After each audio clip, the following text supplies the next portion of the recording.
सुलोचना, अरे बहू तो बड़ी सुंदर लाई हो। हाय, नजर ना लगे किसी की। बहू नहीं, बेटी लाई हो कांता। मेरी बड़ी इच्छा थी कि मेरी भी एक बेटी हो जिसका साज श्रृंगार मैं अपने हाथों से करूं। देर से ही सही, पर मेरी ये इच्छा आखिरकार पूरी हो गई। ये कहते हुए सुलोचना ने अपनी नई नवेली बहू रश्मि के सिर पर बड़े ही प्यार से हाथ फेरा। सुलोचना का एक ही बेटा था, वरुण, जिसने रश्मि से लव मैरिज की थी। वरुण और रश्मि एक ही ऑफिस में काम करते थे। रश्मि को देखते ही वो उसका दीवाना हो गया था, क्योंकि रश्मि देखने में बहुत ही खूबसूरत थी। इसके अलावा उसे ड्रेसिंग सेंस भी बहुत ही अच्छा था। सुलोचना को भी रश्मि पहली ही नजर में भा गई और अब रश्मि को अपनी बहू बनाकर वो फूली नहीं समा रही थी। रश्मि, उठ जा बेटा, वरना ऑफिस के लिए लेट हो जाएगी। चल जल्दी से वरुण को लेके बाहर आ जा, मैंने नाश्ता तैयार कर दिया है। ओफो, ये तुम्हारी माँ भी ना वरुण, ये हर सुबह ऐसे ही हल्ला मचाने वाली है क्या? उफ, कभी कभी तो मैं कंफ्यूज हो जाती हूँ कि मैंने तुमसे शादी की है कि तुम्हारी मम्मी से। कभी मेरा पीछा ही नहीं छोड़ती। तुम भी ना रश्मि, अरे लड़कियों का सपना होता है ऐसी सास पाने का, और एक तुम हो। सच कहूं तो मुझे तो जलन होने लगी है तुमसे। इस घर में मुझसे ज्यादा डिमांड तो तुम्हारी है भाई। अब मैं इतनी खूबसूरत हूं तो इसमें भी मेरा ही कसूर है क्या? रश्मि और वरुण आपस में बातें कर ही रहे थे कि तभी सुलोचना ने फिर से रश्मि को आवाज देना शुरू कर दिया। रश्मि को आखिरकार बिस्तर छोड़ना ही पड़ा। सुलोचना रश्मि को अपनी बेटी की तरह प्यार करती थी, लेकिन रश्मि के लिए सुलोचना बस उसकी सास ही थी। उससे सुलोचना का प्यार ज्यादा रास नहीं आता था।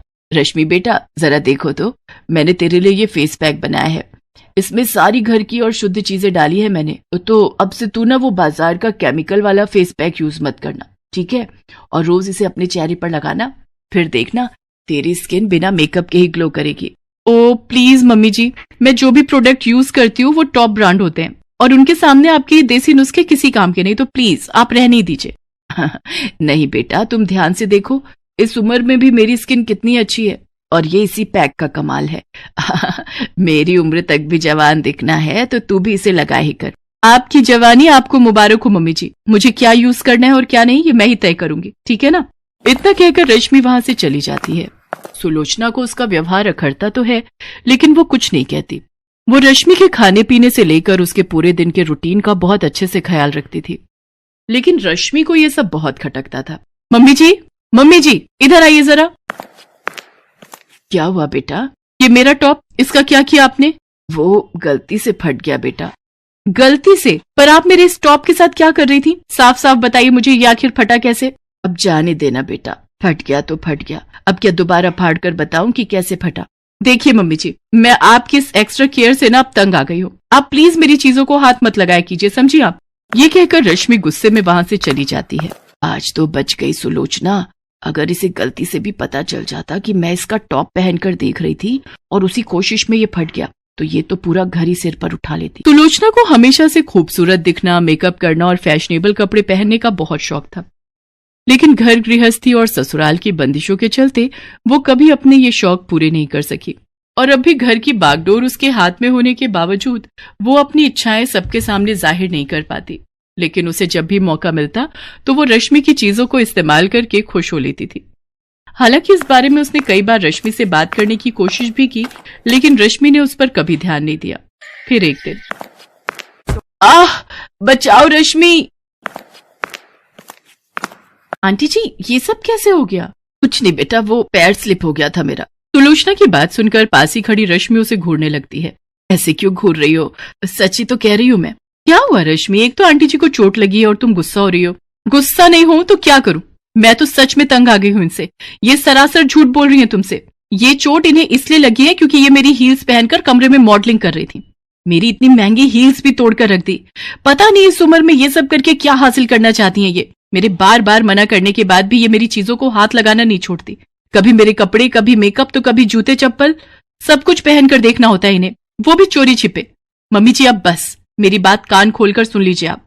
अब से आप मेरे कमरे में मेरे पीछे कदम भी नहीं रखेंगे। खैर, आपको बोलने का तो कोई फायदा है नहीं, तो अब से मैं अपना कमरा लॉक करके ही जाऊंगी। सुलोचना को इतनी बातें सुनाकर रश्मि वहां से चली जाती है और सुलोचना अपनी आंखों के आंसुओं को छिपाने की कोशिश करने लगती है, पर उसके चेहरे पर शर्मिंदगी साफ दिखाई दे रही थी। आंटी आप परेशान मत हो। रश्मि बस थोड़ा जल्दी गुस्सा हो जाती है, पर वो मन की बुरी नहीं है।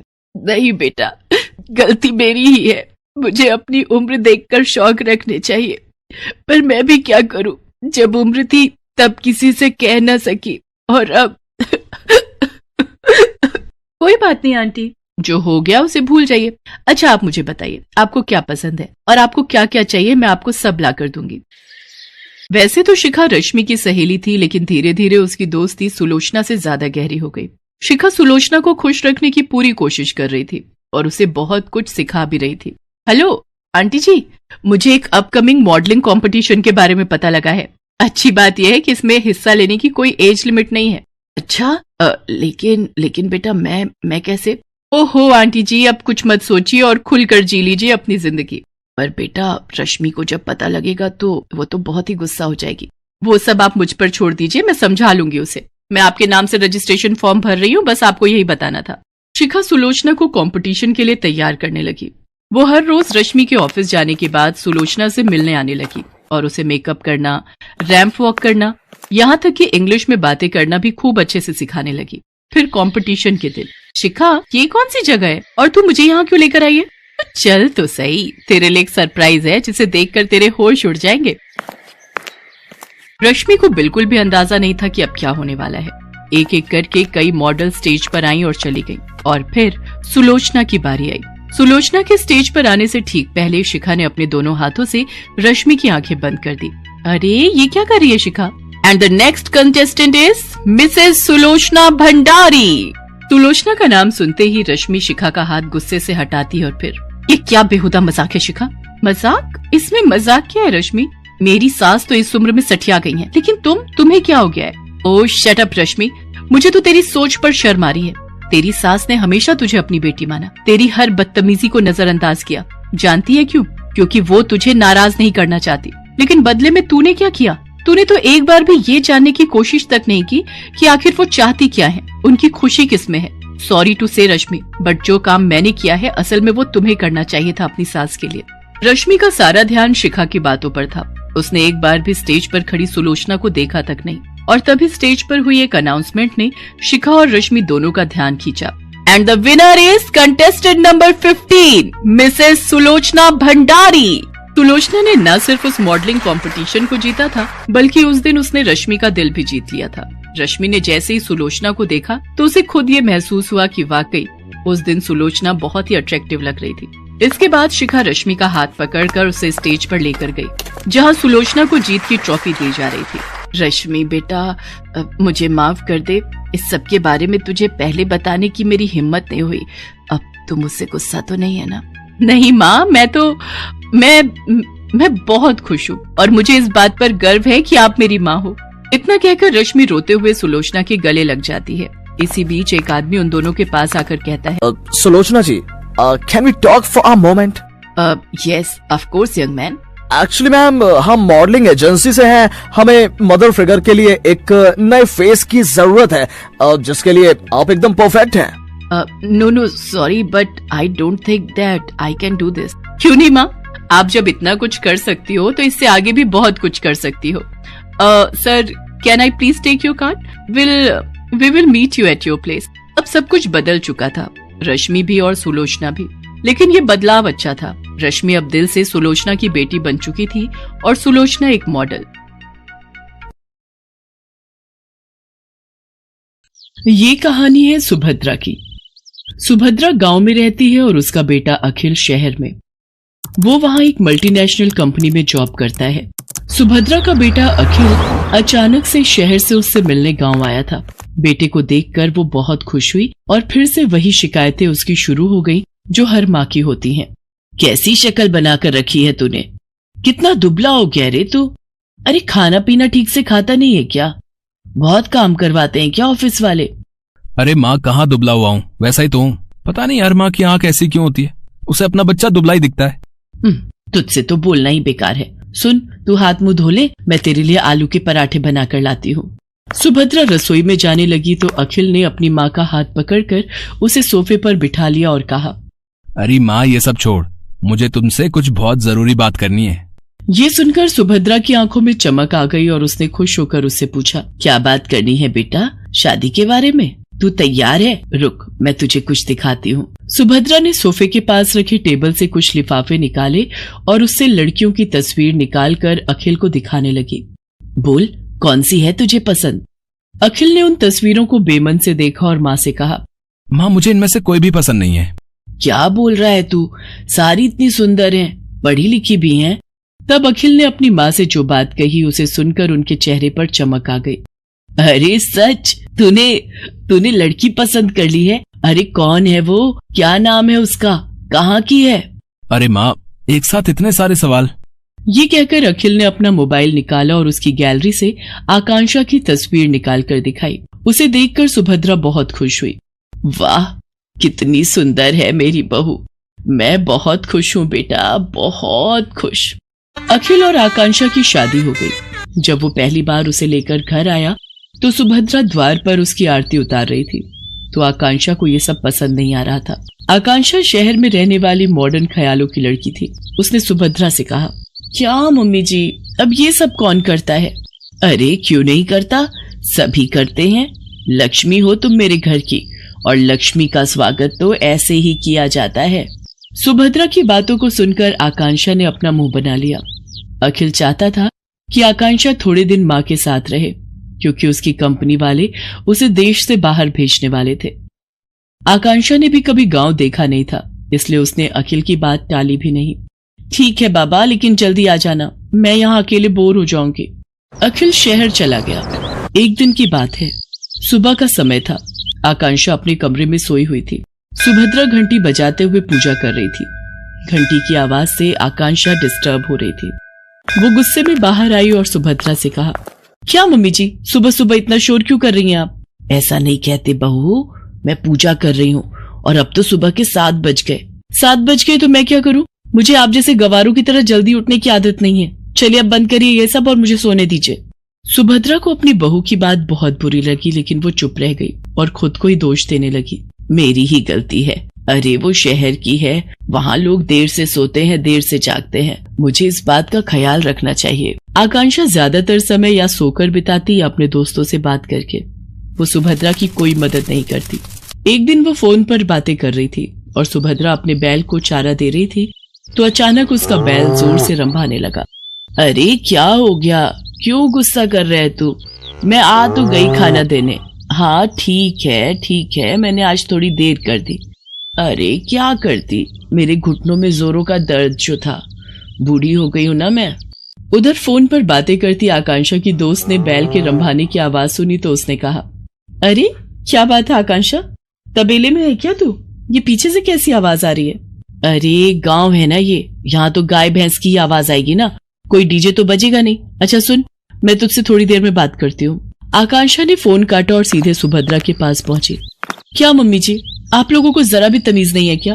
अरे मैं फोन पर बातें कर रही हूँ और आपका ये बैल शोर कर रहा है। अरे मेरी बेइज्जती होती है दोस्तों के सामने।